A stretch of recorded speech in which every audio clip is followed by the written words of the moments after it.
Bom dia, pessoal. Espero que todos estejam me ouvindo. Então, bem-vindos ao simpósio, certo? Eu vou me apresentar aqui, falar um pouco da ideia desse tutorial, certo? Que vai ser dividido em duas partes, certo? Então, meu nome é Ramon, certo? Eu faço parte do corpo docente aqui da instituição, junto com a professora Carolina Gonçalves. E aí, a ideia geral desse nosso tutorial aqui é falar menos de resultados e falar um pouco mais das técnicas, dos equipamentos que a gente utiliza para fazer estudos de eletrofisiologia e neuromodulação durante comportamento de roedores, certo? Bom, esse tutorial aqui, ele vai ser dividido em duas partes, como eu já falei, né? Então, a parte que eu vou falar para vocês agora vai ser a parte mais voltada para registros fisiológicos durante o comportamento animal. E, posteriormente à minha fala, a professora Carolina vai falar mais das técnicas de neuromodulação nesses mesmos modelos animais durante também o comportamento deles, certo? E aí a gente pensou na ideia mais específica de abrir para perguntas depois que acabarem as duas falas, certo? Porque aí a gente consegue ter mais controle do tempo e aí vai ser mais interessante também para a gente discutir todo esse conteúdo, certo? Então, vamos lá. Bom, o objetivo aqui que eu trago para vocês nesse momento é conhecer sobre os principais tipos de registros eletrofisiológicos aplicados ao sistema nervoso central, né? Muitos de vocês já sabem um pouco disso, mas como a gente tem um grande número de pessoas inscritas e eu não sei com exatidão, né, como é que é o passado histórico acadêmico de cada um, eu vou tentar dar uma abordada rápida nesses tipos de registro eletrofisiológico para entrar no mais específico, que é o objetivo desse tutorial, certo? Então, assim, inicialmente eu vou abordar um pouquinho de materiais, equipamentos e etapas necessárias, certo? Para realizar esses registros eletrofisiológicos, certo? Durante o comportamento animal. E também eu vou falar um pouco para vocês sobre como funciona algum delineamento experimental, certo? E dar alguns exemplos do que a gente está fazendo aqui de delineamento experimental, utilizando todas essas técnicas e essa metodologia que eu vou falar um pouco para vocês, certo? Então, a ideia de tutorial aqui é realmente dar uma abordagem básica do que vocês podem fazer se vocês decidirem estudar modelos animais, principalmente aspectos de eletrofisiologia, certo? Comportamento e neuromodulação, né? Todas essas ferramentas necessárias para fazer tudo isso que eu estou falando para vocês, a gente tem disponível aqui no nosso instituto, certo? Então, espero que muitos de vocês se sintam convidados a fazer parte de alguma forma, certo, da nossa pós-graduação em neuroengenharia e espero que todos se interessem por, pelo menos, parte desse tutorial. Então, a gente sabe que tem muitas técnicas, né, de medir a atividade elétrica de tecidos biológicos, certo? Então, eu vou listar algumas para vocês aqui, certo? Porém, todas elas acabam, de uma forma ou de outra, estudando, basicamente, fluxo iônico de células do meio intracelular para o meio extracelular da atividade dos nossos neurônios, né? Nossos neurônios funcionam dessa forma. Eles permitem fluxo para dentro da célula e para fora da célula, e essa diferença de potencial a gente consegue captar, certo? E aí a gente registra essa atividade por um período e depois analisa esse dado. E essas diferenças, basicamente, dessas estratégias de registro eletrofisiológico, tanto para modelos animais como para humanos, tem uma influência muito grande no tipo de registro que a gente vai obter, certo? Então, a gente tem o EEG, certo? Que é uma técnica não invasiva, usado muito em humanos, certo? que tem uma característica específica, uma taxa de aquisição específica, certo? Já o ECOG é uma técnica que necessita um pouco mais de um procedimento cirúrgico, colocação de eletrodos em contato com o córtex, e aí muda algumas questões em relação à resolução desse sinal, certo? Então, o EEG ele tem uma resolução espacial mais baixa, certo? Em comparação ao ECOG, certo? E aí, do ponto de vista de registros invasivos, aplicados principalmente em modelos animais, mas também podem ser aplicados em modelos em humanos, certo? Só que somente isso só acontece quando a gente tem um quadro clínico, cirúrgico, onde alguma região do cérebro apresenta algum problema no seu funcionamento, e aí, em conjunto com a aplicação de alguma técnica cirúrgica, os pesquisadores conseguem inserir eletrodos em conjunto para registrar dados, certo? Da mesma forma que a gente faz com roedores, é possível fazer com humanos nessas condições, tá bem? Mas eu vou falar muito mais para vocês aqui de técnicas aplicadas a registros invasivos em modelos animais. Então, quando eu falei para você sobre resolução espacial e resolução temporal, o que isso significa, né? Então, a gente sabe que a gente tem muitas técnicas, e essas técnicas, algumas delas eu listei para vocês, e elas apresentam características distintas de acordo com a velocidade da resposta que eu consigo obter, certo? E o quão preciso esse registro está sendo adquirido, certo? Então, o que a gente utiliza de forma mais invasiva, certo? Nos nossos experimentos aqui no dia a dia, certo? São registros que captam os potenciais de campo, certo? E os potenciais de ação, certo? Que conseguem ter um registro, uma resolução espacial muito grande, que eles estão posicionados muito próximos aos neurônios, e é por isso que a gente consegue captar potenciais de ação. E também a gente consegue captar as oscilações de regiões que a gente conhece como LFP, né, são os potenciais locais, que são influenciadas principalmente por todas as alterações sinápticas que acontecem ao redor de uma região bem específica, né, onde o posicionamento daquele ponto de risco, daquele eletrodo está colocado, certo? A gente aqui no Instituto também tem pesquisa em humanos e também tem a capacidade de realizar experimentos com eletroencefalografia, certo? Que possui uma resolução espacial muito mais baixa, certo? Mas uma precisão temporal mais alta, né? Que dá algumas vantagens e algumas desvantagens. Por exemplo, as desvantagens. Eu tenho uma dificuldade muito grande de saber qual a região, de regiões mais profundas, principalmente, mas qual a região exata que aquele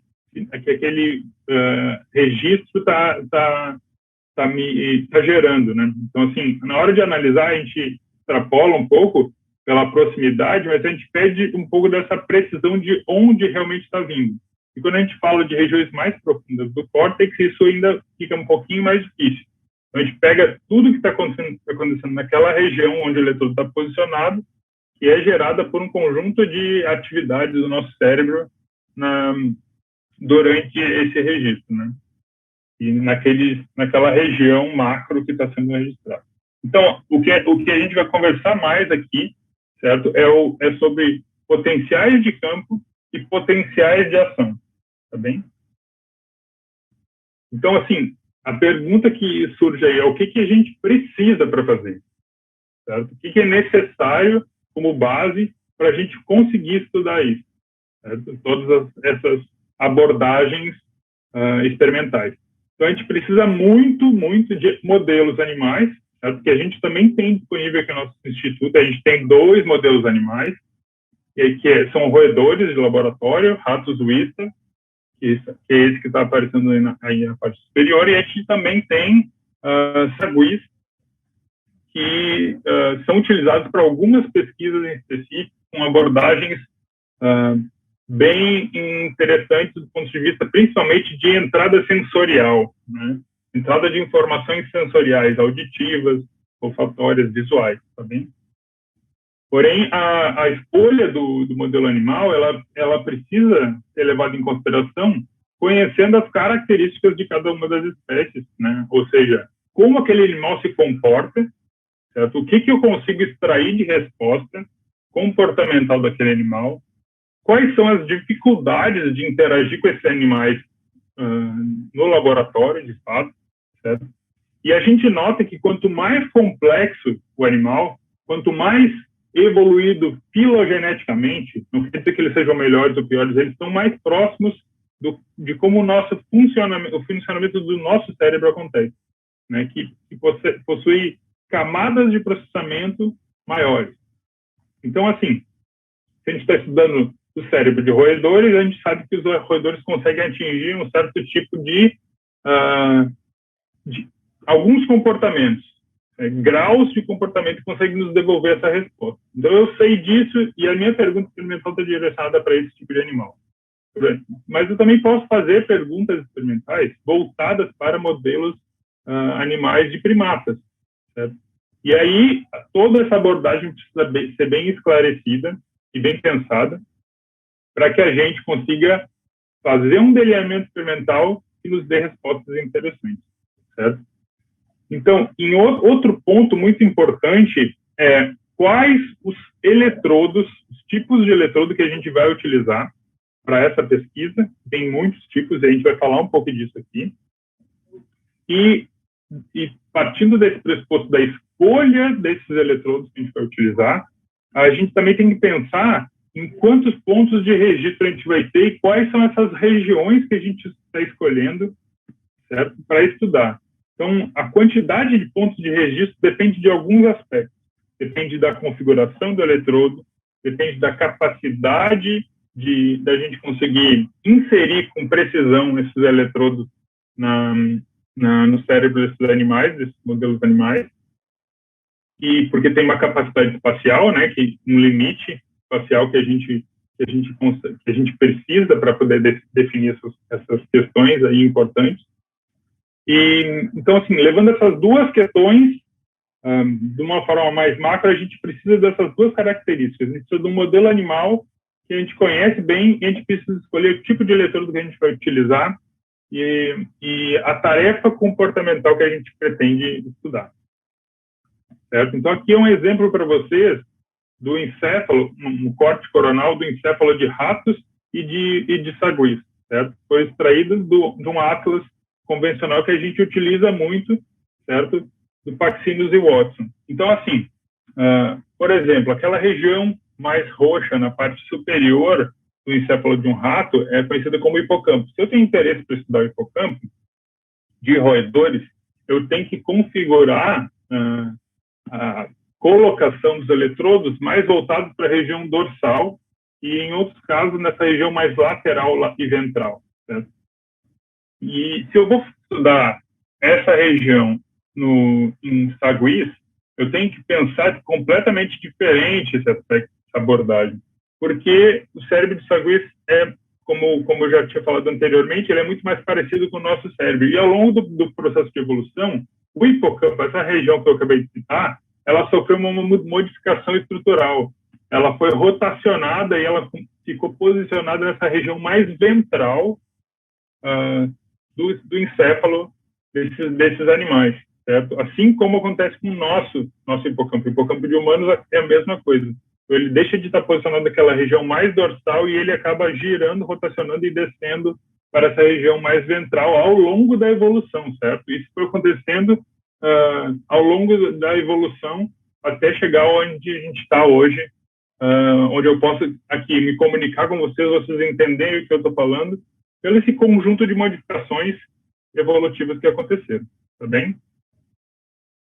Então, o que a gente precisa e o que a gente tem de mais moderno, certo? No nosso instituto, a gente trabalha com matrizes de microeletrodos que são produzidas manualmente, certo? Com a configuração que a gente achar mais interessante no nosso desenho experimental. Então, possui essas vantagens muito grandes. Esse exemplo que eu passei para vocês é um exemplo de uma matriz onde os eletrodos estão posicionados de uma forma muito precisa, certo? Tanto no eixo X, Y e Z. Então, o que acontece aí? Eu sei exatamente a posição que ele vai ficar no encéfalo do roedor, eu sei a profundidade que ele vai alcançar, e dessa forma eu consigo ter uma precisão espacial muito grande, certo? Nesse caso aí, a gente tem eletrodos de tungstênio de 30 micrômetros, certo? Que vão ser posicionadas em 4 sub-regiões. Na verdade, 2 grandes regiões subdivididas em 2 sub-regiões. Então, no total, são 4 sub-regiões de duas grandes regiões do encéfalo de roedores e também presente no nosso encéfalo, que é o núcleo accumbens e o hipocampo, tá bem? Então, o processo final dessa preparação dos eletrodos está aqui exposto para vocês nessas fotos aqui da direita, certo? Mostrando a configuração final, como esse eletrodo que foi preparado aqui com esse gabarito, com essa precisão espacial, fica finalizado. Ou seja, a gente tem aí todo um trabalho manual super difícil, né, de ser aprendido e desenvolvido, que os alunos chegam aqui sem saber fazer uma matriz de eletrodos, e eles passam uma boa parte do tempo do mestrado deles ou da iniciação científica aprendendo a fazer. Certo? Então, por isso que é tão importante a iniciação científica, né, essa proximidade com alunos que estão durante a graduação, para eles já aprenderem a utilizar essas ferramentas que a gente tem disponível aqui no Instituto. Quando eles entram no mestrado, eles já têm uma parte disso cumprida, certo? Então, quais outros tipos de eletrodos a gente pode ter? Aqui nessa foto aqui da esquerda, a gente tem um exemplo de um tipo de eletrodo que chama de tetrodo. Ou seja, eles têm 4 pontos de registros posicionados muito próximos entre si, certo? E nesse tipo de abordagem, a gente utiliza também eletrodos de tungstênio, só que eletrodos de tungstênio mais finos, certo? E ao serem preparados, eles acabam ficando os 4 unidos numa posição que a gente mais ou menos conhece. Então, para que isso serve? Qual é a diferença entre uma matriz de eletrodo de 32 canais e uma matriz de eletrodo que possui vários microeletrodos como esse, chamados de tetrodos? A vantagem principal, certo, é a precisão espacial e é a separação de uma unidade, ou seja, um neurônio lá disparando e vários neurônios disparando, porque é possível fazer uma triangulação desse sinal que chega em um eletrodo ou no outro eletrodo. Então, se eu tenho um desses pontos de registro mais próximo de um neurônio que está disparando, ele vai ter um sinal mais forte, com uma maior amplitude em comparação com os outros pontos de registro. Então, eu sei que, olha, esse neurônio está mais posicionado nessa região do que nessa região, certo? Então, serve bastante essa abordagem para a gente estudar potenciais de ação, mais do que potenciais de campo. Não quer dizer que a gente não consiga estudar potenciais de campo com esse tipo de eletrodo. Dá para estudar, mas a ideia principal dele, né, do desenvolvimento desse tipo de eletrodo, é se aproximar mais dessa resolução espacial e a captação de disparos entre um neurônio e outro. Certo? O que a gente tem de mais moderno hoje em dia, certo, são matrizes de eletrodo muito pequenas, certo, feitas de sílica, onde a gente tem uma densidade de pontos de registro muito maior. A gente pode ver aqui nessas imagens que os pontos de registro estão muito mais próximos do que os pontos de registro em matrizes de eletrodos simples e de tetrodos, certo? Então, essa triangulação que eu falei para vocês, que acontece com a fabricação de tetrodos, fabricação em implante de tetrodos, ela ainda é mais precisa, certo? Com esse tipo de eletrodo que a gente conhece na literatura como silicon probes, certo? Então, o que isso nos diz? Ele nos traz algumas abordagens interessantes que a gente precisa levar em consideração aqui, né? Então, um eletrodo, como o Silicon Probe, que é esse que está na direita, ele nos permite estudar muito precisamente as camadas de profundidade que esse eletrodo está sendo inserido. E ele tem mais dificuldade, né, o ponto negativo dele, ele tem muita dificuldade de estudar uma região como um todo do ponto de vista médio-lateral, ou seja, ele desce em profundidade e a gente consegue obter respostas muito interessantes do que está acontecendo em cada camada, a gente consegue identificar, inclusive, cada camada que está posicionada aquela matriz de eletrodo, né, esse Silicon Probe. Porém, eu não tenho um registro do que está acontecendo naquela estrutura como um todo, na aproximação do ponto de vista realmente espacial do que está acontecendo naquela região para as laterais. A gente consegue descer num sentido, tá bem?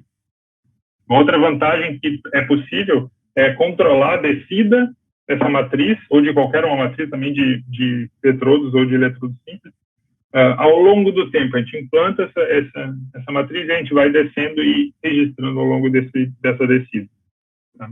A gente consegue também estudar essa questão associada a cada camada. A gente consegue estudar o que está acontecendo numa camada, a gente pode descer e estudar outra camada e assim por diante. Tá bem? Então, o que a gente precisa para fazer isso acontecer? A gente tem, eu já falei para vocês aqui, dos modelos animais, eu falei para vocês da escolha das matrizes, da abordagem que vocês vão estudar e o que vocês conseguem obter de dados com essas matrizes.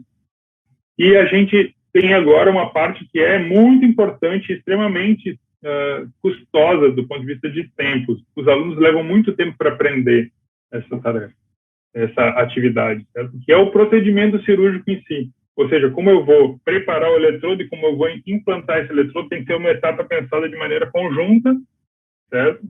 E que só dá certo se as duas funcionarem bem. Então, se eu chego na hora do procedimento cirúrgico e eu não tenho uma matriz bem feita, o meu experimento vai certamente dar errado. E da mesma forma, se eu tenho uma matriz perfeita e na hora do implante desses eletrodos eu não tenho uma cirurgia muito boa, então eu vou também ter problemas experimentais associados a isso, tá bem? Então, para fazer esse tipo de implante, os animais são anestesiados, certo? E eles permanecem anestesiados sem sentir dor durante todo o procedimento cirúrgico, certo? Onde a gente vai conseguir escolher as regiões mais importantes que a gente tem interesse em estudar, e aí a gente vai implantar esses eletrodos e fixar eles de uma forma com que eles fiquem posicionados na mesma região, o máximo possível que a gente consegue, certo? Para depois, quando esse animal se recuperar, a gente conseguir adquirir os dados eletrofisiológicos, certo? E aí, essa etapa de aquisição dos dados eletrofisiológicos também é importante, certo? Mas ela depende muito dessa primeira etapa de fabricação ou de compra de um eletrodo adequado à minha pergunta experimental, certo? Porque sem essa parte de escolha da matriz de procedimento cirúrgico sendo feita, eu não consigo ter uma aquisição de um dado interessante. Certo? A aquisição desses dados eletrofisiológicos, elas podem ser feitas utilizando equipamentos de diversas empresas, certo? Empresas super conhecidas no mercado desse tipo de equipamento e na pesquisa científica, que já são muito bem estabelecidos, como a Plexon e a BlackRock, eles nos dão muitas vantagens que geralmente estão associadas à integração do sinal entre o que o animal está fazendo no momento, através de vídeo, e o que tipo de sinal a gente está registrando ali, como é que a gente pode analisar. Né? Só que, ao longo dos anos, tem surgido outras ferramentas que também conseguiram diminuir muito o tamanho desse sistema de registro, né? Como é o exemplo que eu estou dando aqui à direita, que é um sistema miniaturizado que engloba todo esse conjunto de hardware, né? de partes desse sistema de aquisição, que anteriormente era utilizado uma estrutura muito grande, difícil de posicionar, difícil de controlar, com módulos muito grandes, certo? Então, assim, o de mais moderno que a gente tem hoje em dia são sistemas de aquisição muito pequenos, essas empresas, a Flexon e a BlackRock, elas também estão migrando para esse caminho. A abordagem deles também está voltada para essa questão de miniaturização, né? Pela capacidade, de fato, computacional que existe na hora de registrar, né? Então, assim, o avanço tecnológico ajudou muito essas empresas a conseguir miniaturizar e conseguir aumentar a capacidade de processamento, que é para a gente não precisar de um equipamento tão grande, certo? Então, beleza, assim, ó, de maneira geral, nessa parte, a ideia seria mostrar para vocês um pouco de como é feito esse procedimento cirúrgico, certo? E como a gente adquire alguns dados eletrofisiológicos utilizando equipamentos bem específicos. E aí, como esse dado é processado nesses sistemas de aquisição? Então, os dados que são coletados do lado do ponto específico do cérebro daqueles animais, bem posicionados, e a gente confere depois isso do ponto de vista histológico, depois para confirmar, certo? Mas esse dado, ele sozinho, essa aquisição, ela não é possível que a gente faça análise, né? Então, esse dado bruto, ele precisa ser amplificado, né? E também tem a aplicação de filtros dentro desse sistema que fazem com que a gente consiga separar bandas de frequência, a gente consegue escolher o que a gente vai adquirir daquele dado, certo? Para estudar o quê? Para estudar potenciais de ação, como eu já tinha falado para vocês, e para estudar potenciais de campo, tá? Então, a ideia aqui do sistema como um todo, é permitir que essas duas abordagens possam ser estudadas. E qual a relação delas com o comportamento desses animais, tá? Então, eu vou falar bastante aqui de estudos voltados para potenciais de campo. E aí o que vocês encontrariam num sinal, quando vocês estiverem, ou se vocês estiverem fazendo experimentos relacionados a tudo isso que a gente está falando aqui para vocês, vocês vão ver uma cara de um sinal de um potencial de campo com essa característica. Então, são oscilações ao longo do tempo, certo? Que contêm bandas de frequências distintas, certo? Incluem desde frequências mais baixas, ou seja, eu tenho menos oscilações mais lentas dentro de um período de tempo, até as oscilações maiores, certo? Que possuem, muitas vezes, uma amplitude mais baixa, mas ele é muito mais rápido, ou seja, essa oscilação acontece no mesmo período de tempo mais vezes, certo? Então, a gente migra aí de oscilações de por volta de 2,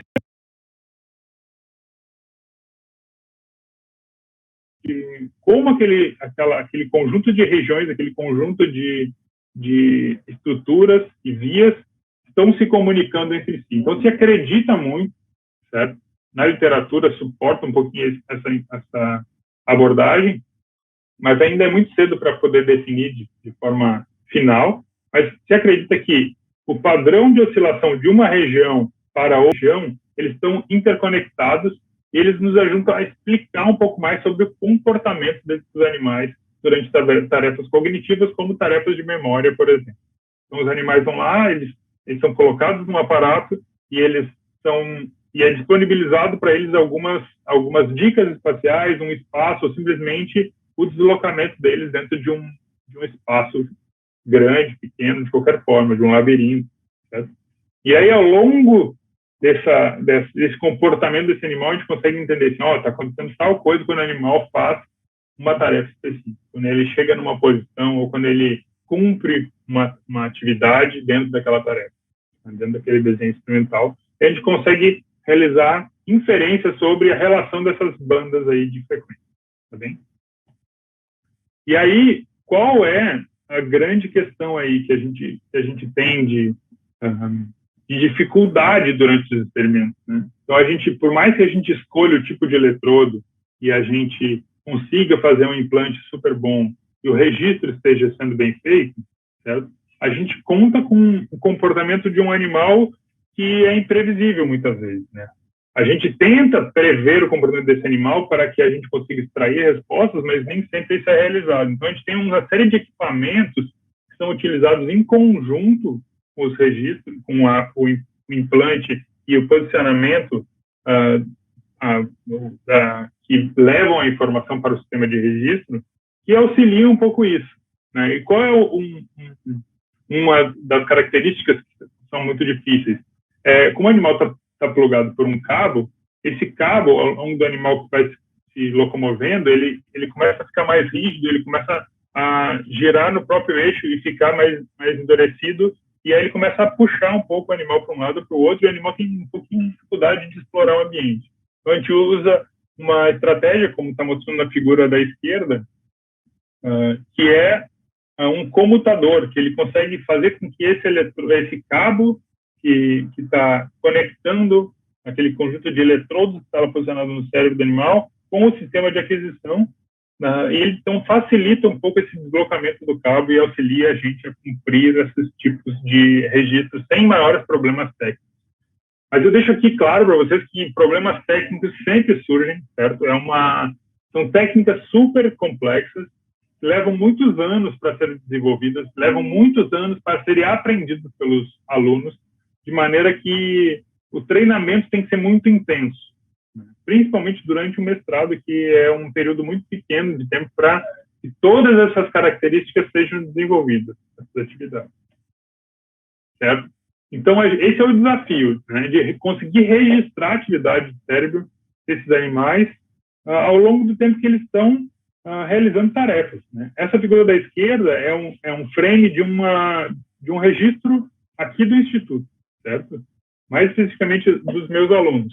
Então, o que o animal está fazendo ali é se locomover dentro de uma caixa até pequena, né? E ele tem que cumprir uma tarefa para ganhar comida, basicamente. Eu vou falar um pouquinho mais desse desenho experimental no finalzinho desse tutorial, tá bom? Mas, em outros locais, essa figura da direita também é uma figura extraída de um outro projeto experimental, e eles usam a mesma abordagem. Às vezes, ocorrem algumas modificações, como é o caso da direita, com a estrutura em si, com a proteção daquela conexão entre os eletrodos que estão posicionados no cérebro do animal e o sistema de registro. Então, a gente sempre busca, do ponto de vista técnico, do ponto de vista de logística, assim, né, organizar bem isso para que o registro possa ser bem feito, a gente consiga adquirir dados interessantes e que possam ser analisados, né? Enfim, o desafio é esse, a gente também conta, obviamente, com questões que vão surgindo ao longo dos dias de registro, né? Como, por exemplo, modificações estruturais dentro da sala, ruídos que aparecem no sinal, sem a gente prever, e a gente tem que solucionar isso no dia a dia, durante os experimentos, né? Então, é uma tarefa bem árdua, mas muito interessante, porque a gente consegue analisar o comportamento desses animais de uma forma muito precisa, né? Temporalmente e espacialmente. Tá? Então, eu vou falar um pouquinho agora aqui do que a gente está trabalhando, certo? Especialmente o que eu estou trabalhando. Depois, mais tarde, no tutorial da professora Cara, ela vai salientar um pouco das questões associadas à pesquisa dela, certo?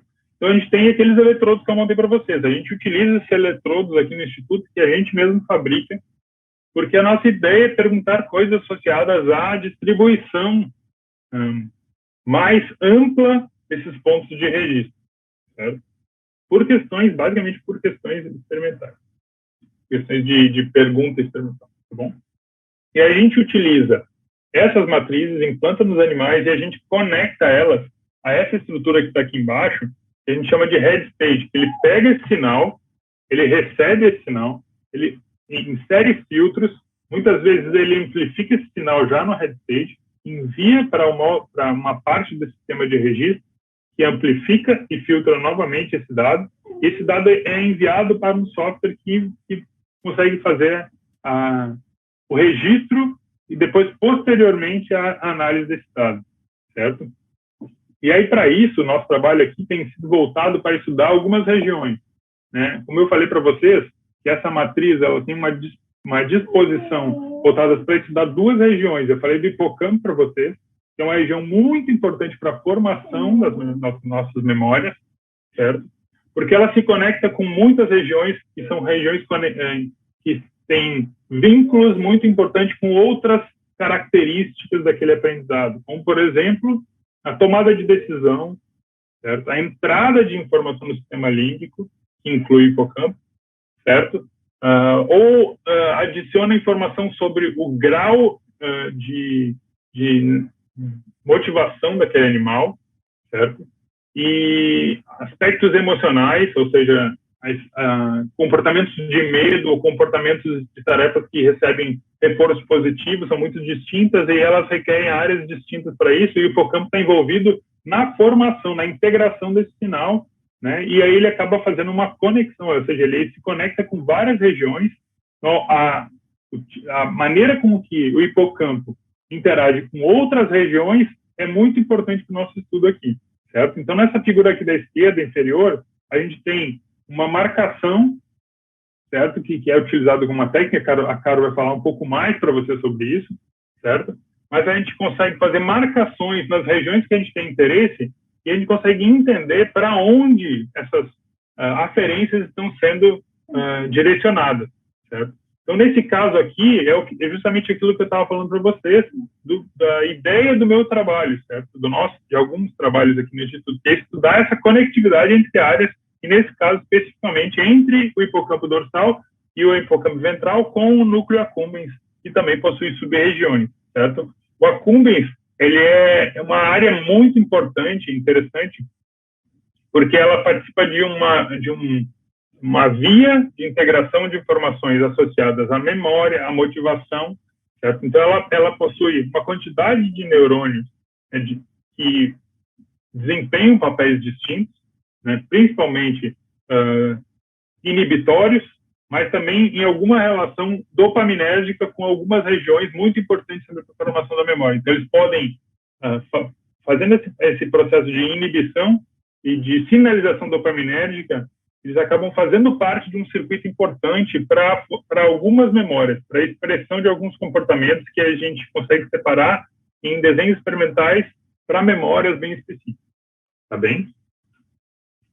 Espero que eu não esteja sendo muito rápido aqui. Vamos seguir em frente. Então, assim, para finalizar essa parte aqui, inicial desse tutorial, eu vou dar um exemplo para vocês de como o nosso protocolo funciona e que tipo de pergunta a gente está esperando desse protocolo experimental. Então, a gente utiliza roedores, tá? Ratos Wistar, e a gente expõe esses animais, certo? Após o procedimento cirúrgico, o implante de matriz de eletrodos, que a gente falou bastante aqui nesse tutorial, a gente expõe esse animal ao comportamento.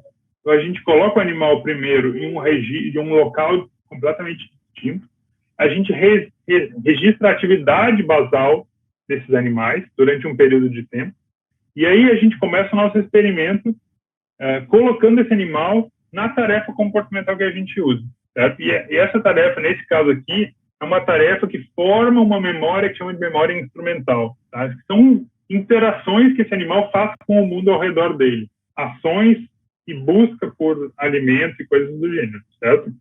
Que nada mais é do que um condicionamento operante, ou seja, associa uma ação com um reforço positivo ou negativo. Nesse caso, é um reforço positivo, porque o animal, ao desempenhar a tarefa, ele consegue ter uma recompensa que são pellets de açúcar, de sacarose. Então, é o seguinte, o animal é colocado, primeiro, desde o início da tarefa, a primeira coisa que ele faz é ser colocado para receber o açúcar, para receber esses pellets, essa recompensa, e aí ele entra em contato com aquela recompensa pela primeira vez. Então, ele já sabe, aquela recompensa cai nessa região aqui e eu posso vir buscar nessa região assim que eu gostar dessa recompensa. De maneira geral, os roedores gostam muito dessa recompensa, certo? Ela é utilizada amplamente na pesquisa científica que busca entender esses aspectos relacionados ao condicionamento operante, tá bom? Então, após esse primeiro período aí de exposição do animal aos estímulos do ambiente, o treinamento inicia. E aí o treinamento, basicamente, é a disponibilização de duas alavancas para esses animais, como está mostrando na foto da direita ali. Nesse caso aqui, a alavanca da esquerda, o animal está indo pressionar a alavanca esquerda. E aí, ao fazer essa atividade, se ele acertar a alavanca correta, ele vai receber uma recompensa, certo? E aí, ao longo dos dias de treinamento, a gente avalia quantas vezes esse animal pressionou essa alavanca correta, que pode ser a esquerda, pode ser a direita. A gente escolhe isso de maneira aleatória entre cada animal, certo? E aí, associado a isso, a gente vê assim, esse animal sabe bem essa tarefa, porque ele realiza a tarefa muito rápido, ao longo dos dias, ele vai aumentando a velocidade, e a gente limita esse número de recompensas em 60. Se o animal atingiu 60, a sessão acaba e a gente retira o animal da caixa. Se não atingiu 60, a gente deixa aí até o final, que é um máximo de 30 minutos, certo? E acompanhado de vários dias de treinamento, tá? Que pode depender do tipo de experimento entre 10 e 20 dias. Tá? Então, durante todo esse período, a gente forma memórias, uma memória muito forte, certo? E depois a gente pode entender como essa memória se forma, como ela pode ser evocada, e depois a gente pode estudar outros aspectos ainda, como essa memória pode ser atualizada, quais são as características que nos permitem atualizar esse tipo de memória, ou seja, modificar a resposta, modificar a maneira com que essa recompensa vai ser entregue para esse animal, certo? E como ele reage a essa modificação. Então, nos dá indícios de alterações, por exemplo, da memória original para um outro tipo de memória, que a gente chama memória, processo de reconsolidação, que faz a atualização, a modificação, na verdade, desse tipo de memória. Bom, a gente também pode ensinar esse animal que aquele estímulo não existe mais. Um animal é exposto a várias sessões onde ele pressiona a alavanca e ele não recebe a recompensa. Então, a gente está formando uma outra memória, que é uma memória de extinção, uma memória que se sobrepõe à memória original, que é a memória que o animal aprendeu durante 20 dias, e diz assim, agora, ó, essa alavanca não tem mais nenhuma resposta, e ele deixa de pressionar ao longo do tempo, formando uma memória de extinção no lugar da memória da memória do aprendizado dele de pressionar a alavanca. Então, aqui, o meu foco principal de pesquisa é voltado para essa tarefa comportamental, entender como ela funciona, e a gente utiliza, da mesma forma que outros pesquisadores utilizam, a gente utiliza esse conjunto de ferramentas, que é a fabricação dos eletrodos ou a compra dos eletrodos, o implante deles, a escolha das regiões de interesse, processo todo histológico para ver se realmente aquele implante está correto, e depois toda a parte comportamental e de registro. Tá bem, pessoal? E mais tarde, quando a gente tiver um tempinho, a gente pode discutir um pouco de questionamentos de você sobre toda essa parte técnica e essa parte experimental que vocês tiverem qualquer dúvida, tá bem? Então, eu encerro por aqui e passo a palavra para a professora Carolina. Obrigada, Ramon. Acho que eu passei um pouquinho do tempo, né? Tranquilo. Vou deixar de compartilhar minha tela.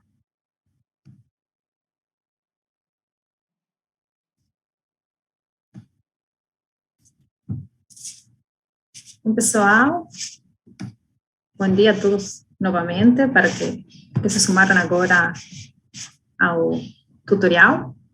Meu nome é Carolina, eu sou professora aqui do programa de pós-graduação em neuroengenharia do Instituto Santos Dumont, e eu vou falar agora para vocês um pouco acerca de umas ferramentas que se utilizam para o estudo de circuitos neurais.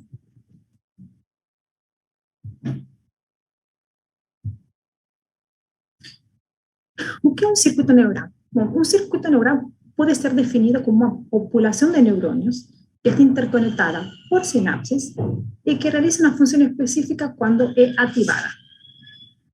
Podemos utilizar combinações de distintas ferramentas ou abordagens para estudar esses circuitos neurais e associar ou estabelecer relações causais entre atividade cerebral e um determinado comportamento, tanto na saúde como na doença. Em particular, vou falar da optogenética. A optogenética é uma técnica que combina ferramentas ópticas de engenharia genética para lograr o ganho ou perda de função de uma determinada população do tecido vivo durante eventos específicos. Nessa definição, temos tres características da optogenética, ¿sí?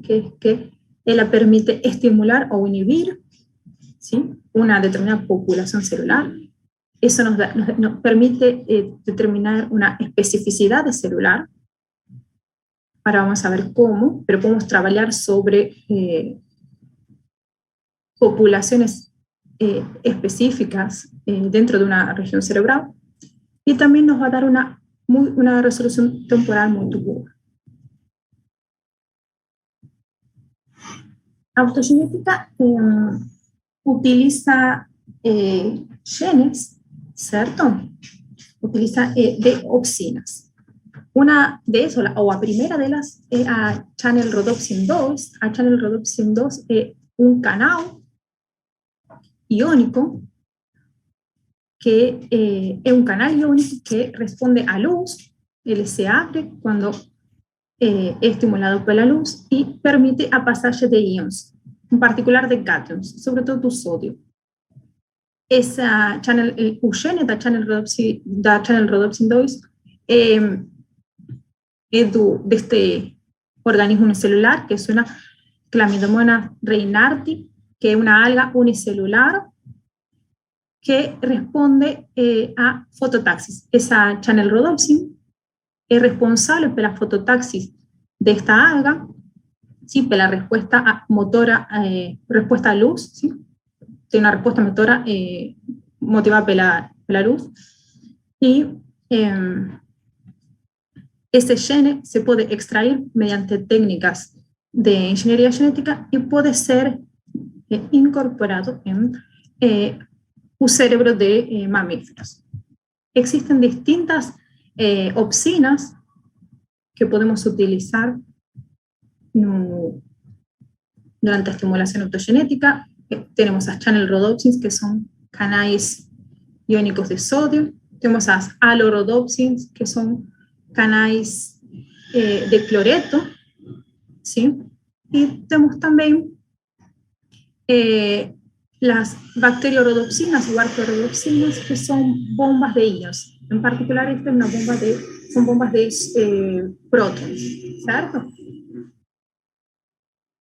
Ellas van a tener distintas funciones.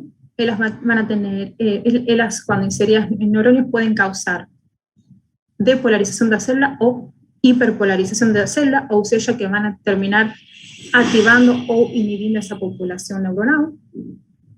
Más con cómo es que esos canales, esas opsinas son introducidas en un cerebro de un mamífero. Ellas son clonadas a partir de dos genes de microorganismos. Y un gene es introducido en un plasmidio, ¿cierto? A través de técnicas de ingeniería genética podemos trabajar sobre un plasmidio. Aquí tenemos un ejemplo, donde vemos aquí a región promotora, ¿sí? En este caso un promotor sintético que tiene una buena expresión en todas las células del sistema nervioso. Tenemos aquí un gene da opsina, en particular da channel rhodopsin 2 en este caso. Tenemos aquí un gene que codifica para una proteína fluorescente verde, que nos va a permitir identificar cuáles son los neuronios donde esta opsina se está expresando. Y tenemos otras secuencias que son importantes para aumentar la eficiencia de la expresión de esas proteínas en la célula hóspede. Ese plásmido, utilizamos un plásmido donde un gene de opsina fue clonado y junto con ese plásmido se pueden introducir otros plasmidios en células, ¿cierto? En este caso tenemos un plasmidio que va a aportar las proteínas necesarias para la replicación y a formación de dos virus, las cápsidas. Hacemos un cultivo en células de mamíferos y en células eucariotas, y después de un tiempo obtenemos varias partículas virales, ¿sí? Que contienen un gene de opsina dentro. En particular, estos virus, los virus más comúnmente utilizados son los virus adenoasociados. Por eso aquí tenemos a sigla AAV.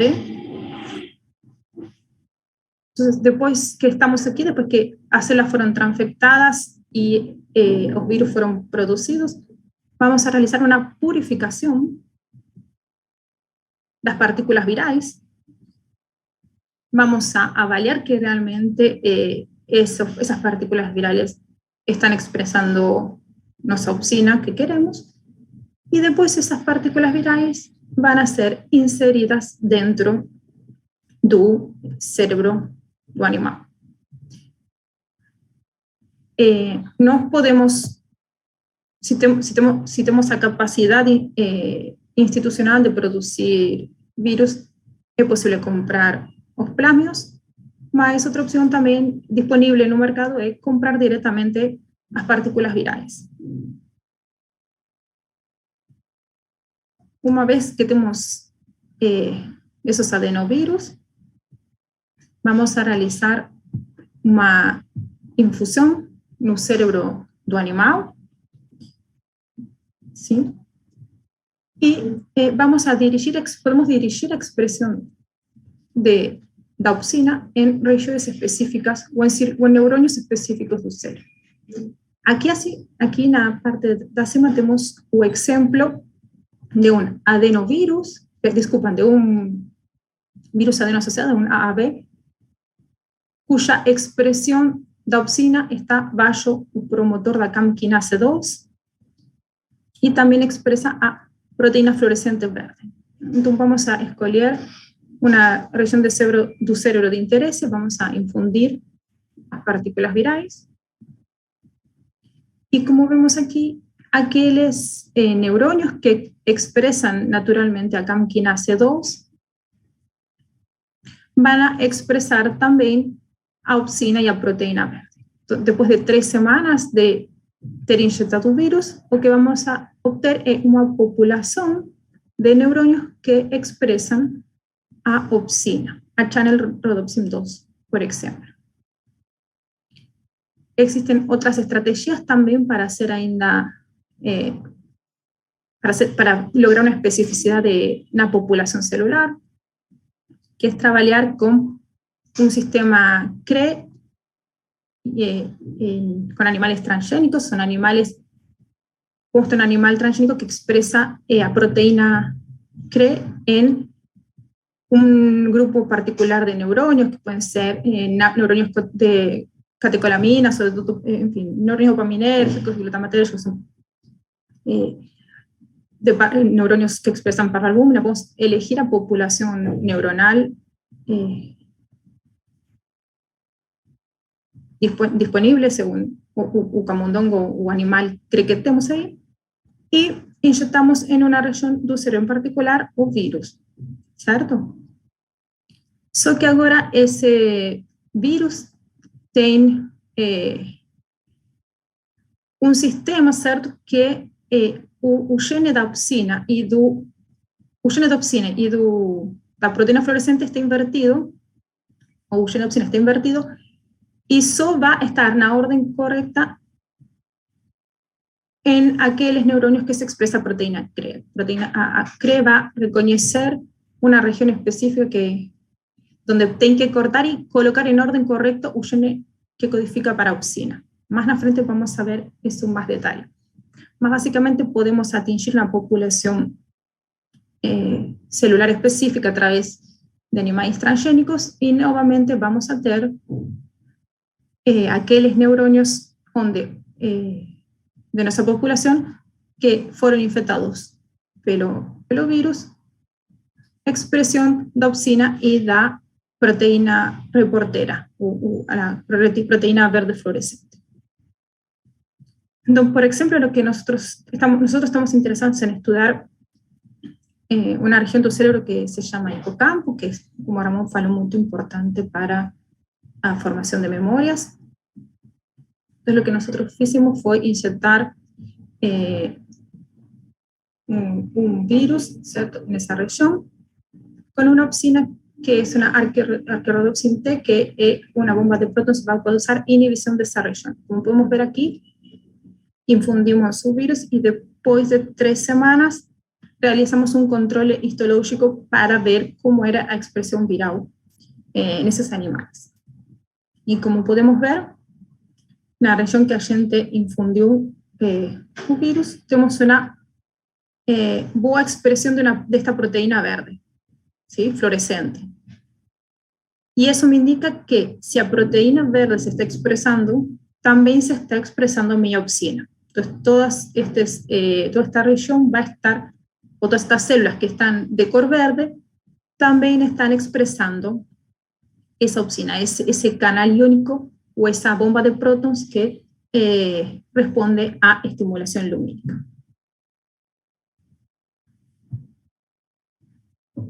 Los primeros trabajos que demostraron que, estos son todos los primeros trabajos que mostraron que actividades de neurones hipocampais de camundongos podían ser, la actividad de esos neurones podían ser modulada por la estimulación lumínica.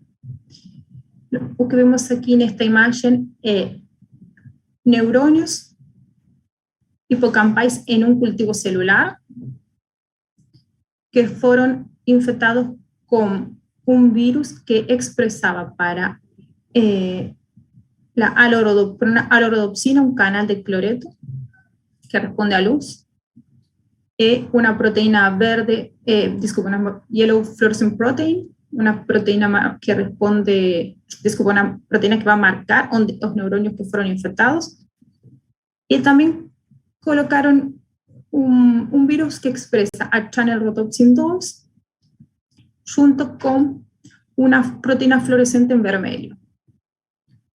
Y aquí vemos una superposición. Entonces tenemos neurones aquí, en cultivo celular, donde esos neurones están expresando tanto un canal de cloreto cuanto un canal de sodio responsivo a luz, a channel rhodopsin y a alorodopsin.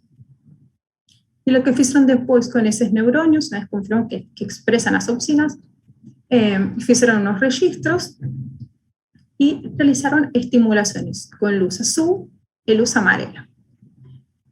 A luz azul estimula a channel rhodopsin 2 y va a causar potenciales de reacción, va a activar, ¿sí?, esas células.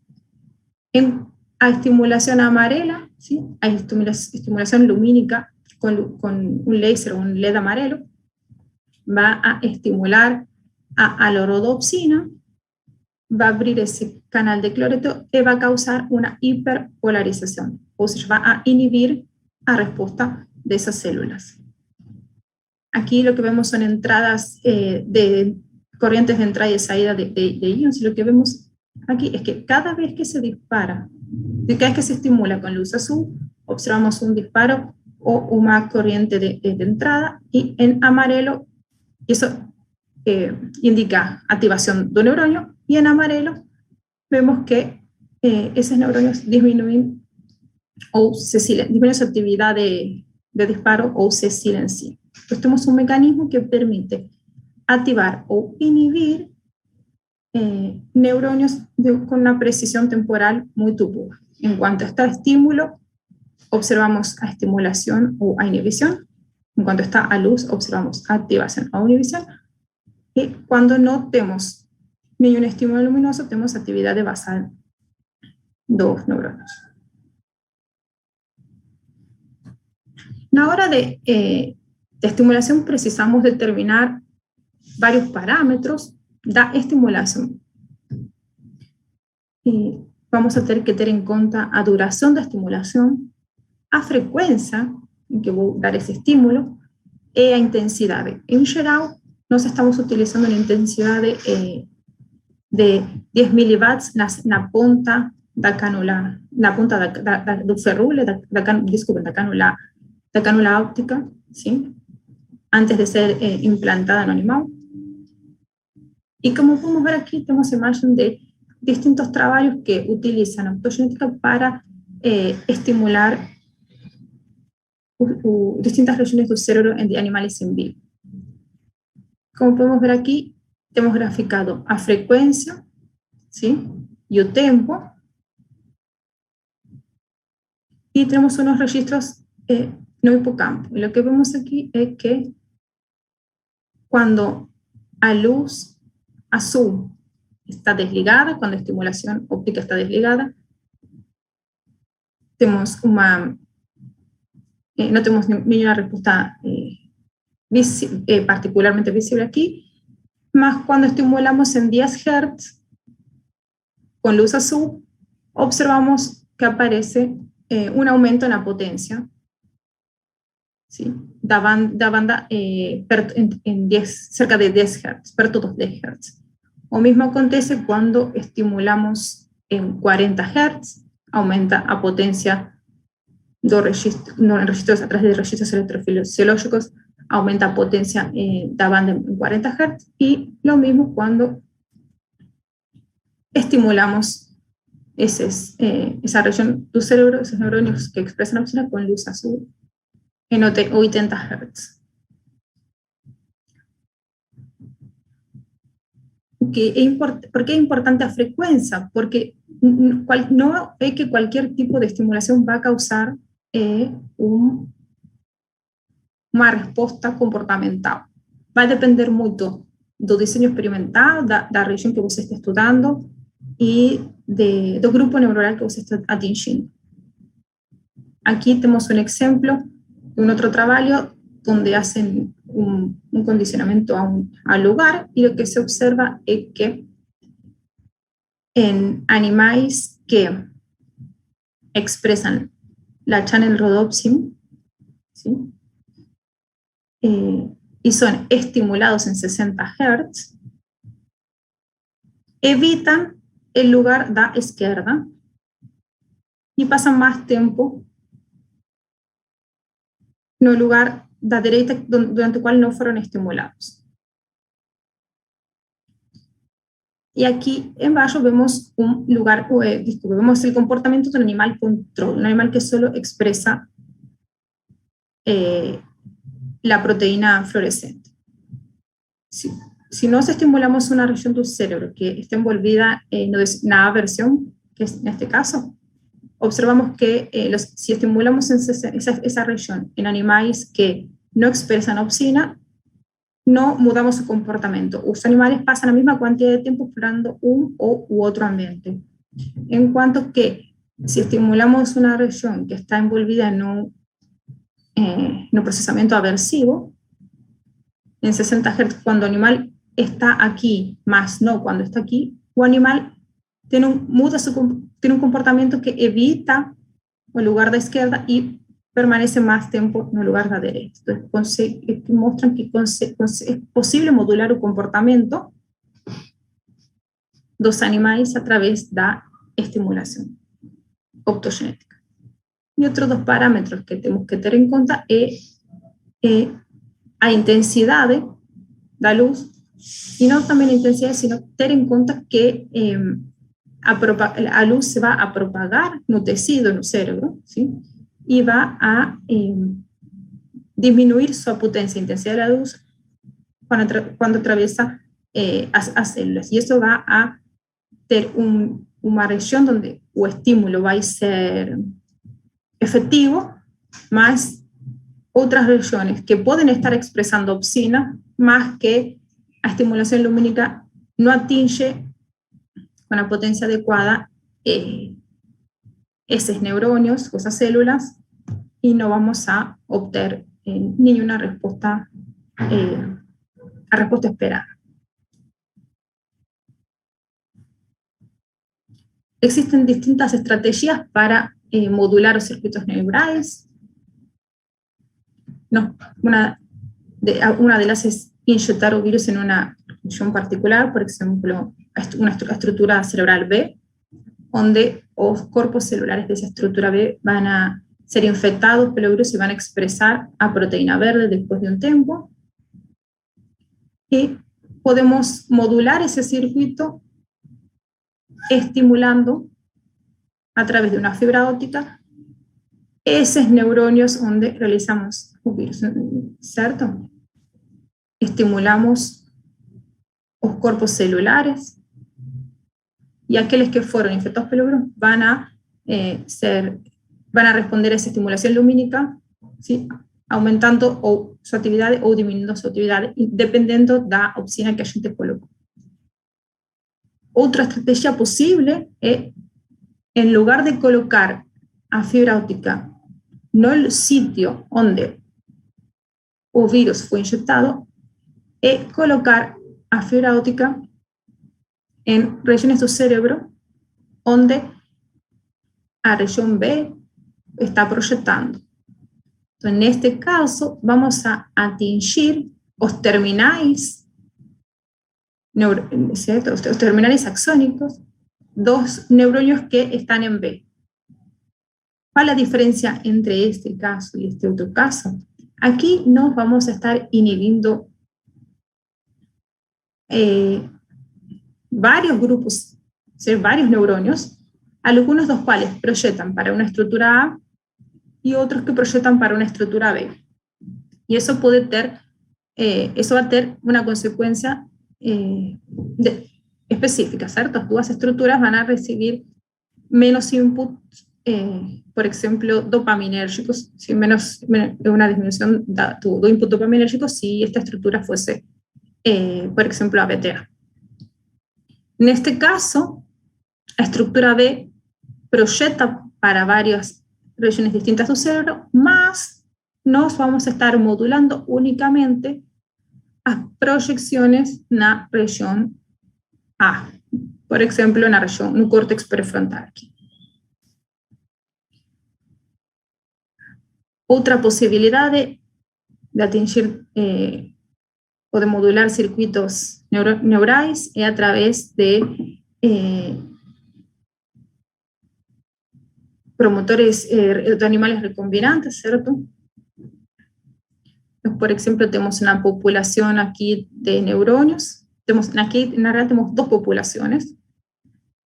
Tenemos, por ejemplo, una población de neuronios glutamatérgicos y los círculos podrían ser neuronios glutamatérgicos y aquí los neuronios triangulares podrían ser neuronios dopaminérgicos.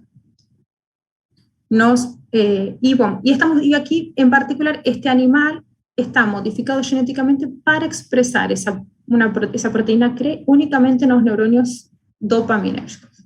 ¿Sí? Nos vamos a colocar, infundir un virus que a opsina, que expresa a opsina, la proteína verde, más en ese orden invertido y que va a precisar la proteína CRE para colocar un gene en la dirección correcta para poder expresarse. Entonces, el virus va a infectar, a hacer varios tipos de neuronios, varios neuronios de distintas poblaciones, GABAérgicas, glutamatérgicas o dopaminérgicas, más únicamente aquella población que expresa proteína CRE va a conseguir colocar un gene en la posición correcta que llegó aquí a través de la inyección del virus y expresar únicamente en esa población a opsina. Entonces, aquí en este caso vamos a iluminar a región y más vamos a atingir a actividades neuronal únicamente de esa subpopulación neuronal. Y otra cosa que a gente también puede hacer es tener combinaciones. Hay varias combinaciones que existen, más una otra es que una población de neuronios pueden expresar una proteína, pueden diferenciar dos grupos neuronales. Y cuando inyecta un virus, una población va a expresar un tipo de opsina y otra población otro tipo de opsina. Eso puede ser a través de CRE y un virus que exprese u otro virus que esté bajo promoción de CAM-kinase, o por ejemplo dos virus distintos, uno que tenga un promotor de CAM-kinase y un otro que sea, por ejemplo, la sinapsina. Entonces puedo atingir todos esos neuronios con un virus y con otro únicamente aquellos que expresan a CAM-kinase. Entonces consigo diferenciar o separar dos poblaciones o subpopulaciones dentro de una misma población en un momento y que las expresen opsinas distintas. Unas, por ejemplo, pueden ser activadoras u otras inhibitoras, o as duas activadoras, o channel rhodopsin, allorodopsin o ARC. En fin, tem várias combinações com as que uno pode brincar, e dependendo da opsina que a gente infundiu, vamos a conseguir realizar a estimulação com distintos lasers o LEDs de distintas cores y conseguir estimular las dos poblaciones diferencialmente. Por ejemplo, la población verde aquí responde únicamente, puede ser por ejemplo que esté expresando a channel rhodopsin 2, va a responder únicamente cuando veo estímulo con la luz azul, y la población que está en amarelo puede estar expresando un ARC-T, ¿sí? Una bomba de prótones, que eso responde a estimulación con luz amarela o verde. Entonces, si nos colocamos un LED o un láser de esa cor, vamos a atingir específicamente esa población neuronal. Vamos a estar inhibiendo o activando distintas regiones, distintas poblaciones en la misma región celular. Podemos hacer o mismo, mas ahora combinando o tendo dos poblaciones distintas expresando opsinas distintas, y en lugar de estimular o colocar a fibra óptica y estimular a región donde los cuerpos celulares se encuentran, podemos colocar, ¿qué cosa? A fibra óptica en distintas regiones donde esta estructura B proyecta, por ejemplo, aquí en la región A o una región C, y conseguir atingir distintas poblaciones o distintos circuitos, similar al que aconteció aquí, así. Esas abordajes han sido utilizadas ampliamente en los últimos años, después de 2005, cuando fue mostrado aquel trabajo donde neuronios en mamíferos podrían ser modulados optogenéticamente. Tenemos varios trabajos que muestran los circuitos envolvidos no almacenamiento y en extinción de memorias de miedo, en circuitos que controlan ansiedad, en circuitos que modulan comportamientos de procura de adictivos, comportamientos adictivos, disculpen. Otros trabajos que estudian a depresión, circuitos envolvidos particularmente en la expresión de comportamientos depresivos, y también han sido utilizados para revertir déficits cognitivos o motores en animales, modelos animales da doença de Alzheimer o da doença do Parkinson. Eu, en particular, no laboratorio con mis colegas estamos utilizando combinación de ferramentas comportamentais, electrofisiológicas y optogenéticas para o estudo da formación de memorias, y ahora en particular no solo cómo las memorias se forman, sino cómo las son mantidas, cómo las son actualizadas y cómo esquemas de memoria pueden ser formados.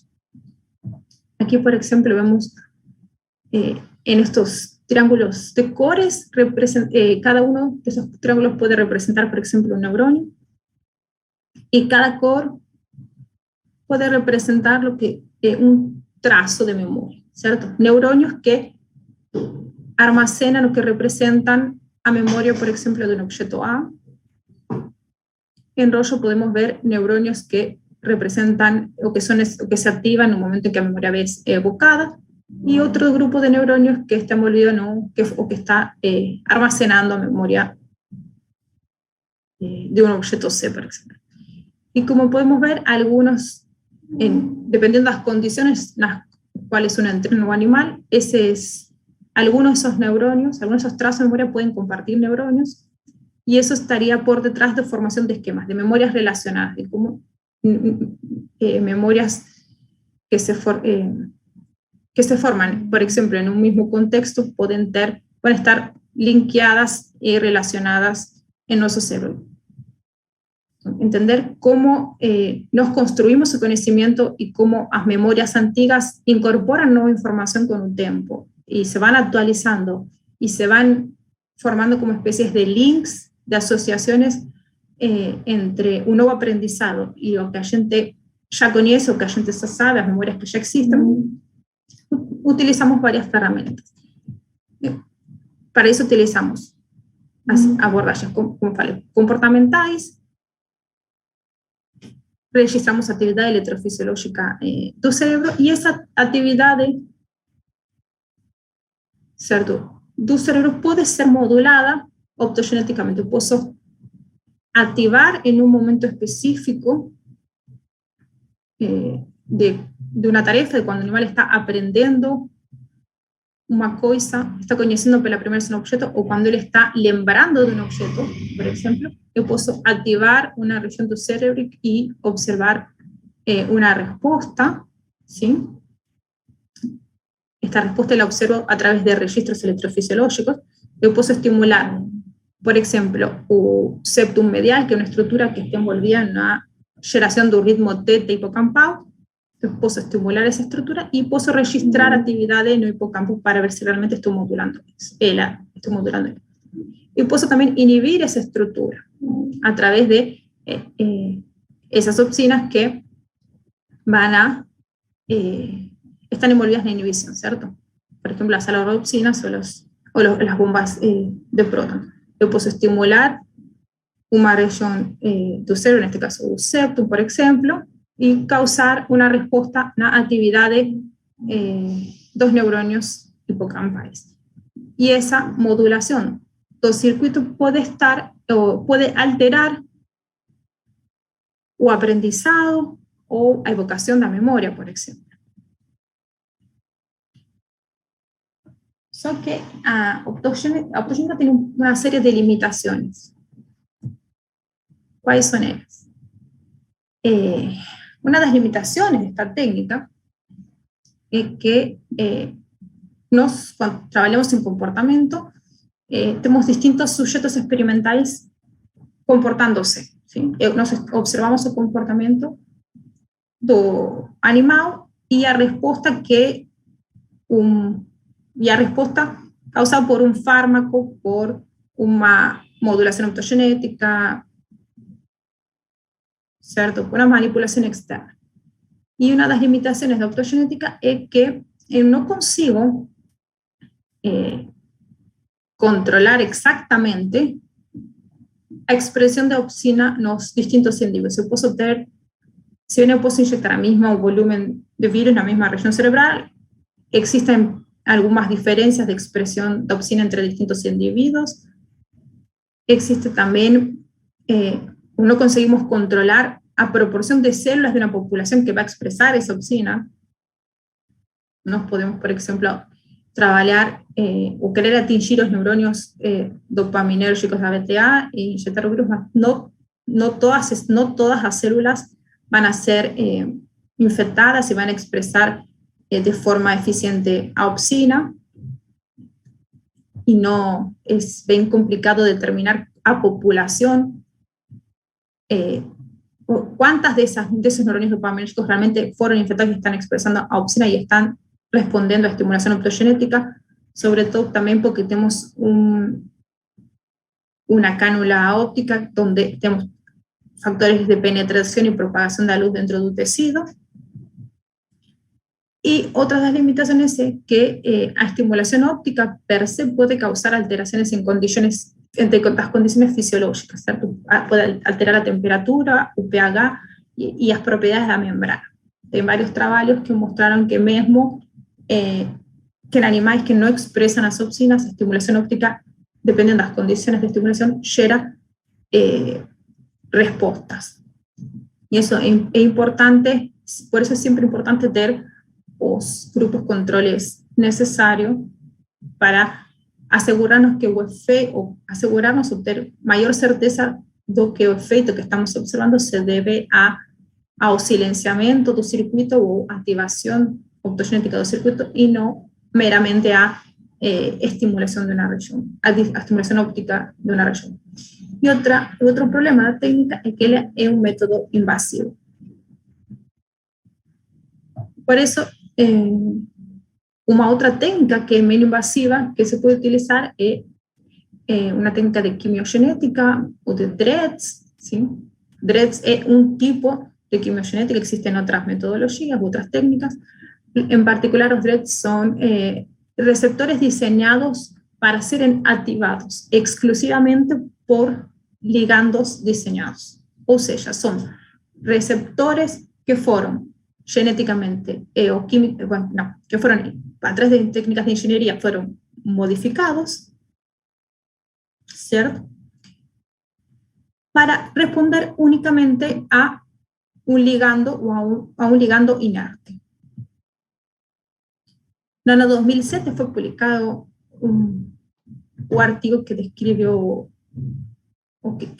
a técnica dos DREDS, y lo que les hicieron fue lo siguiente: pegaron un receptor muscarínico de acetilcolina y alteraron un sitio que reconoce un ligando. Hicieron las modificaciones químicas en la secuencia de los aminoácidos y hicieron con que ese receptor deje de reconocer de forma acetilcolina, más que interactúa de forma eficiente con un compuesto teóricamente inerte que se llama clozapina N-óxido, ¿sí? Entonces, lo que vemos aquí es una curva da concentración da droga e da resposta do receptor. Y lo que vemos aquí es, en preto tenemos un receptor muscarínico humano do tipo 3 con acetilcolina o con un compuesto inerte, o CNO, y en vermelho vemos a resposta do receptor modificado y su interacción con acetilcolina y con UCNO. Y lo que observamos es que un receptor que no fue alterado, ¿sí?, interage o reconoce ese ligando, le reconoce acetilcolina, ¿sí?, a concentraciones bien bajas, de forma eficiente, mas no reconoce de forma eficiente, no interage de forma eficiente con el CNO. Más el receptor modificado, a quien no interage eficientemente con acetilcolina, más sí con el CNO.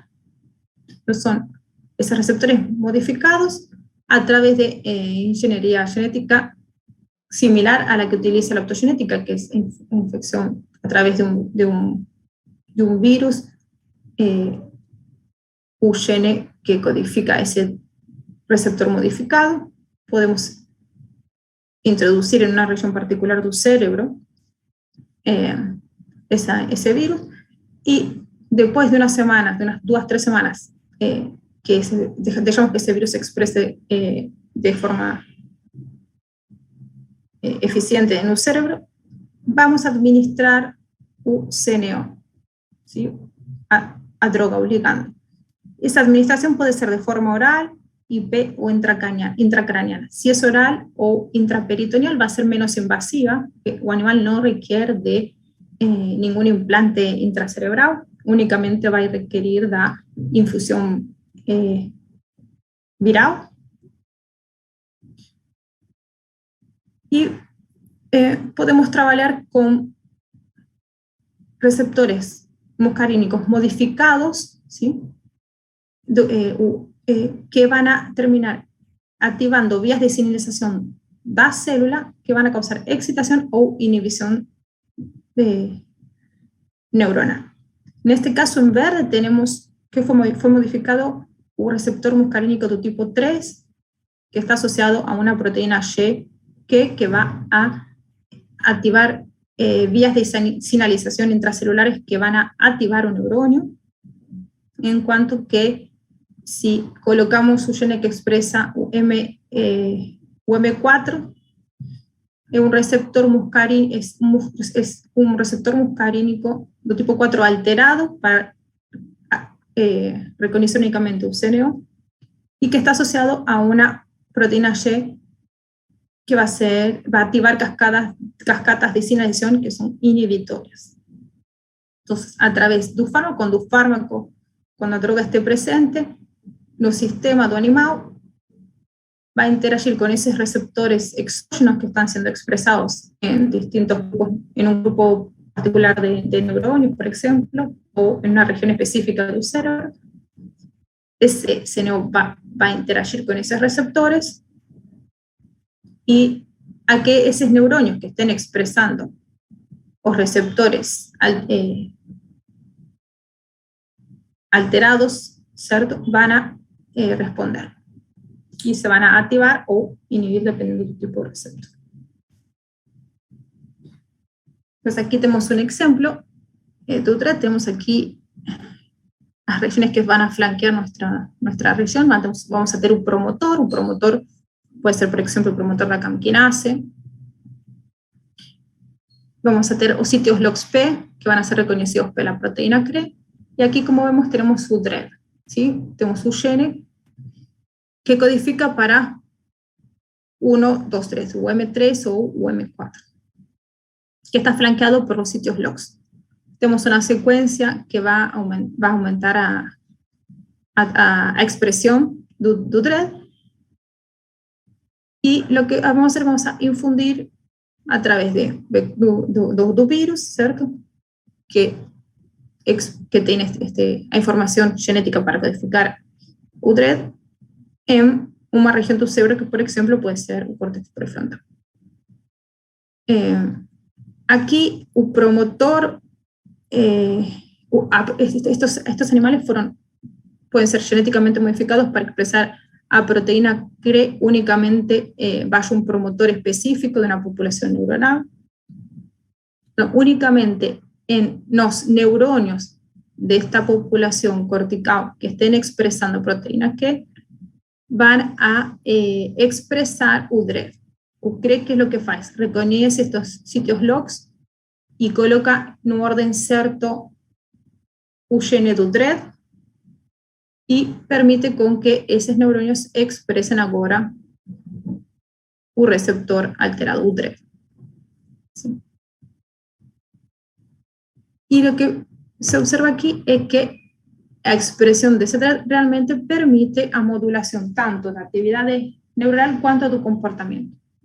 Entonces aquí tenemos un diseño de un experimento que fue realizado por un grupo de pesquisadores, donde les inyectaron en una región particular del hipotálamo, ¿sí?, un virus que contiene un gene de opsin da channel rhodopsin 2 de una opsina, o que tiene un gene de DRED do tipo M3 que va a causar excitación neuronal, o un gene do DRED M4 que va a causar inhibición neuronal.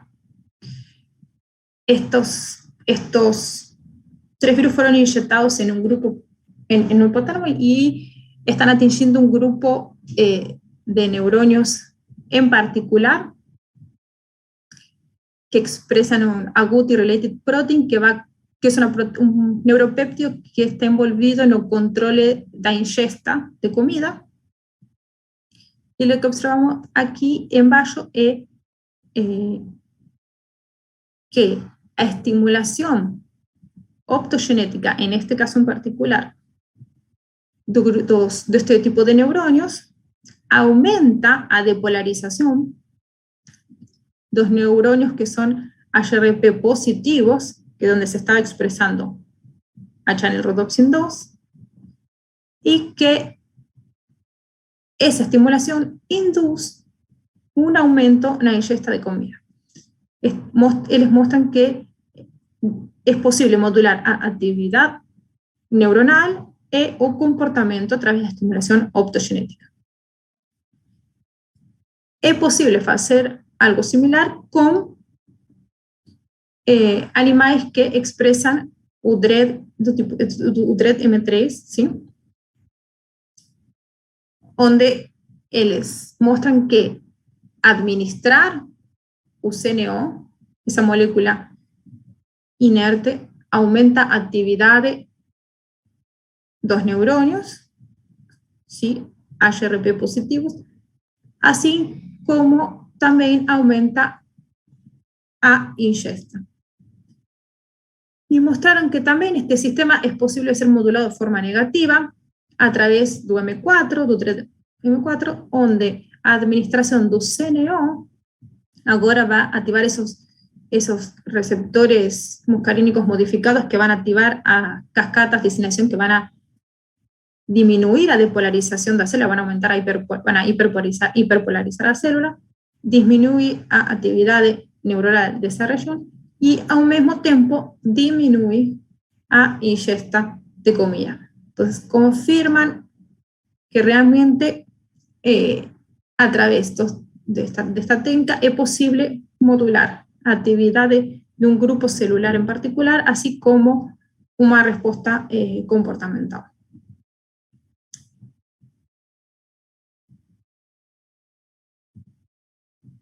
Bueno, más así como a optogenética y como otras técnicas utilizadas para alterar o comportamento ou a fisiologia do animal, também tem limitações.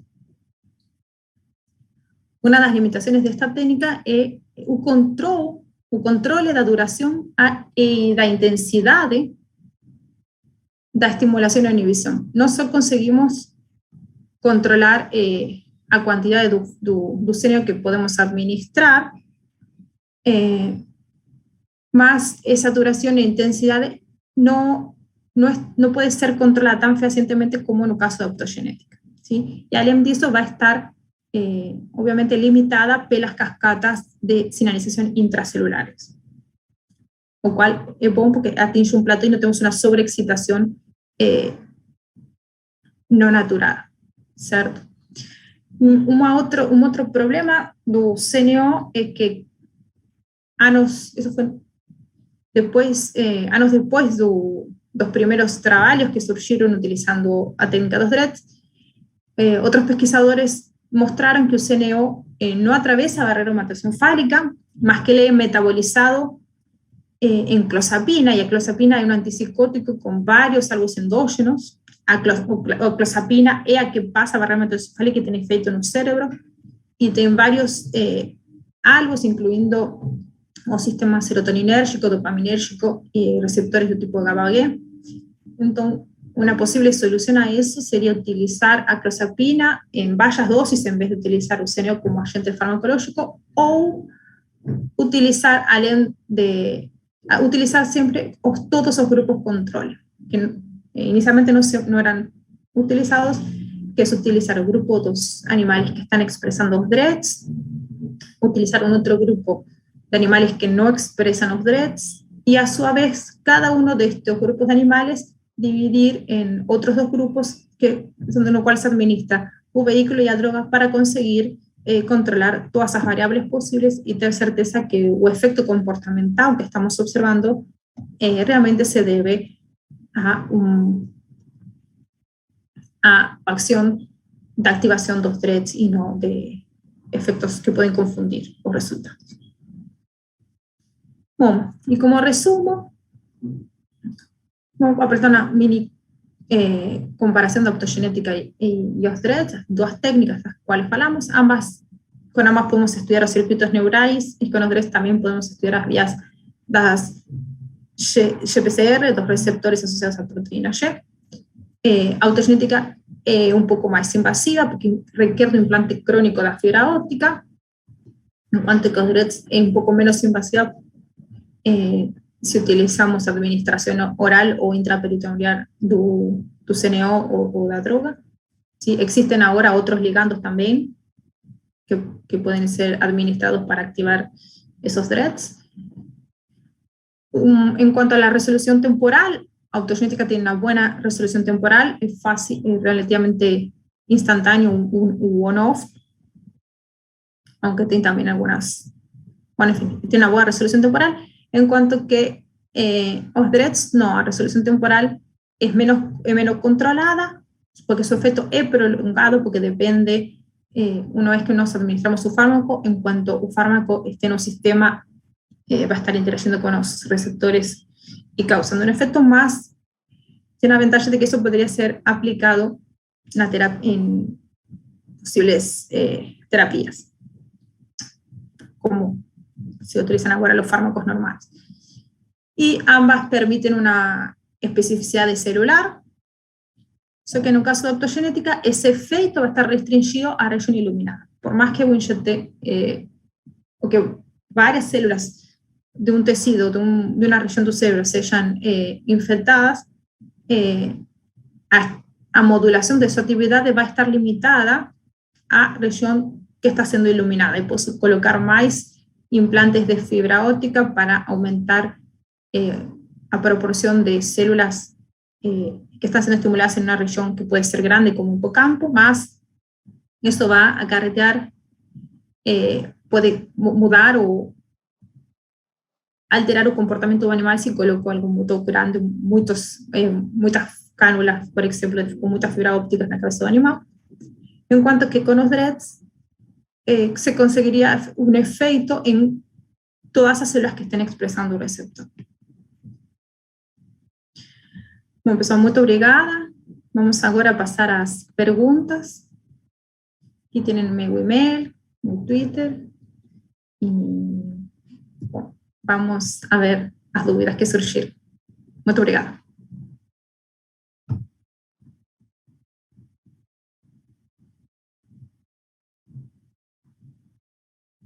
Oi, Ramon, tudo bem? Me escutem?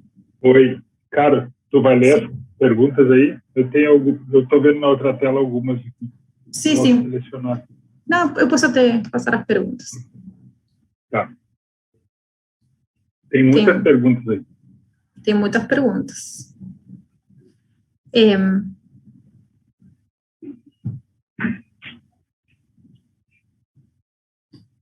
Bom, Luis pergunta acerca de cómo ter certeza que el sinal que estamos captando es un sinal de la región o es un ruido similar o es un ruido, ¿sí? Y Useidi perguntou, falou várias ou queria ir respondendo uma a uma? Não, faz uma seleção aí de alguns, acho que a gente não vai conseguir responder todos tá. ao tempo. Acho que essa do Luiz a gente pode começar. E... Tá, começa aí, eu vou vendo aqui as outras. Tá bem.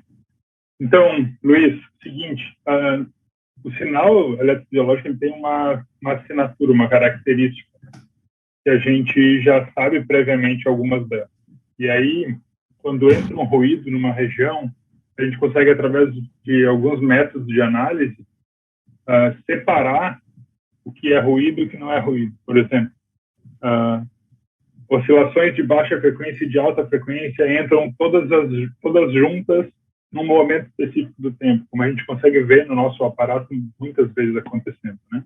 Então, a gente consegue identificar isso, identificar ruídos relacionados ao equipamento, ruídos relacionados à influência da rede elétrica, baseados no padrão de oscilação ou na característica daquele ruído. Muitas vezes, os ruídos entram de uma forma quadrática e eles fazem com que o sinal fique completamente distorcido, né? Ou sinais com amplitude muito grande, muito maior do que a gente esperava. Então, tem algumas técnicas para a gente conseguir ver isso já na parte inicial de processamento do dado. Então, o ideal é fazer isso, obviamente, imediatamente ao experimento, a gente registra e já vai olhar isso, ou olha o registro ao longo da aquisição desse dado e já verifica esse tipo de coisa. A gente consegue separar, por exemplo, influência da rede elétrica, influência de algum outro tipo de ruído externo. Alguns deles a gente pode filtrar e retirar, outros não, e a gente acaba perdendo aquela parte do dado. Mas é uma análise mais fina assim, do dado em si, né? Do dado que a gente está adquirindo ali. Muitas vezes a gente tem que procurar realmente a fundo e saber se aquilo ali realmente é o que parece, ou é um artefato. É uma tarefa difícil, alguns já são conhecidos, outros são muito intensos e é mais fácil de identificar, e é isso.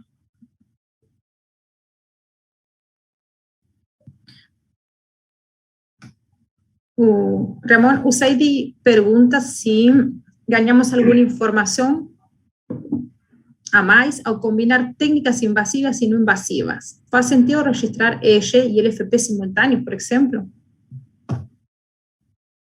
Então,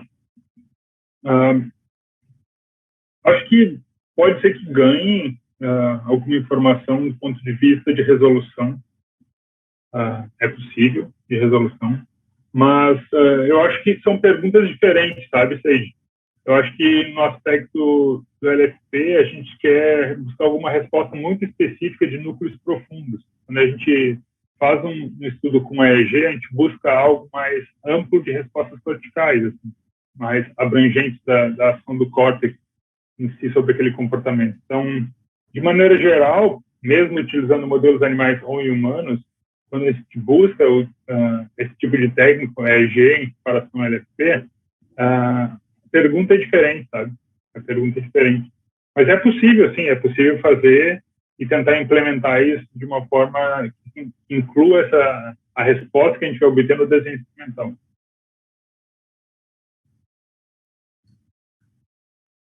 Uma pergunta de Adelson. Qual é o impacto no trabalho de você com relação ao custo e acesso aos sistemas de aquisição de dados? A gente não tem nenhum impacto no sistema de aquisição de dados. Eles têm sobre o nosso trabalho, né? Então, assim, quanto maior o avanço tecnológico, maior a capacidade da gente de pensar em perguntas que seja possível da gente responder. Então, assim, o avanço da tecnologia e os tipos de sistemas de registro fazem com que a gente consiga expandir isso. Então, a influência é ao contrário, é dos sistemas de registro da tecnologia para a parte comportamental e eletrofisiológica que a gente tenta implementar no dia a dia do laboratório.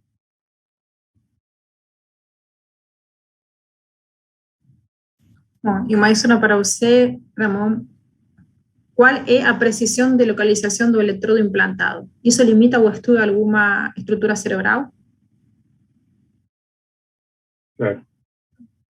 Então, realmente, a gente tem precisão micrométrica, né, do posicionamento dos eletrodos e com certeza limita o estudo de algumas regiões. Geralmente, as regiões são grandes, né, elas às vezes se estendem da posição mais anterior a mais posterior do cérebro e a gente não consegue estudar aquele núcleo inteiro como um todo. A gente acaba escolhendo algumas sub-regiões, algumas camadas para estudar. Então, sim, o posicionamento dos eletrodos limita um pouco as perguntas, né, e limita a nossa capacidade de entender o núcleo como um todo, a resposta daquele núcleo como um todo. Então, a gente tenta aproximar isso de uma forma mais voltada para grupos de neurônios específicos e onde eles estão localizados dentro daquela região. Enfim, e aí a gente consegue fazer perguntas que a gente consiga enxergar a resposta. Muitas vezes a gente perde essa precisão e está olhando para o lugar errado, pode acontecer. Então, existe uma limitação, sim.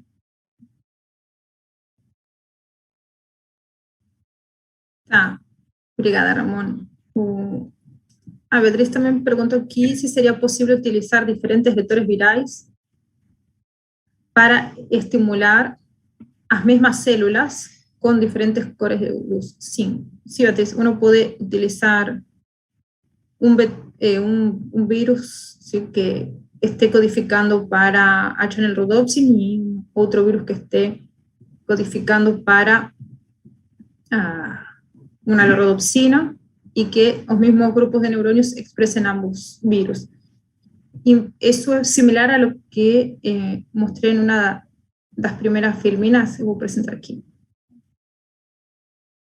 Filminas no, slide, disculpa. Donde un mismo neuronio expresaba las dos opsinas y que el mismo neuronio puede ser excitado o inhibido. Eso fue en un cultivo celular, mas dá para hacer también en em animais em vivo, sim. Só que o controle você lo vai fazer a posteriori, né? O controle da expressão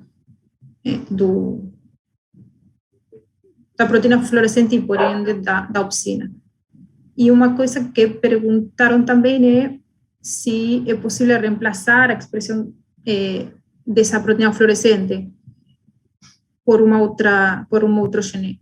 Bom, na real, nós vamos a precisar dessa proteína fluorescente para depois fazer o controle histológico e ter certeza que tuvimos uma boa expressão na região alvo. É necessário ter esse gene reportero. Mas o que dá para fazer, que o Cláudio perguntou se dava para utilizar vírus que generem doenças. Se existem modelos animais que utilizan estrategias virais para expresar proteínas que resultan en síntomas similares a distintas patologías, por ejemplo, cuando es doença de Alzheimer.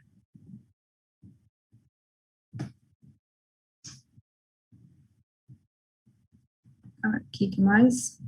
Cara, tem uma perguntinha ali que eu acho legal a gente responder, do Wellington. Sim. Que ele perguntou sobre o desenho experimental que a gente estuda aqui, se tem, se utiliza, como é que ele diz aqui? Esquema de reforçamento por razão variável. Eu imagino que seja como a gente entrega a recompensa, eu imagino que ele quis dizer isso. E a gente utiliza, assim, a gente utiliza um regime fixo, inicialmente, e depois a gente modifica esse regime para um regime variável, para estudar a modificação dessas memórias. Então, a gente utiliza, assim, aqui nos nossos desenhos experimentais.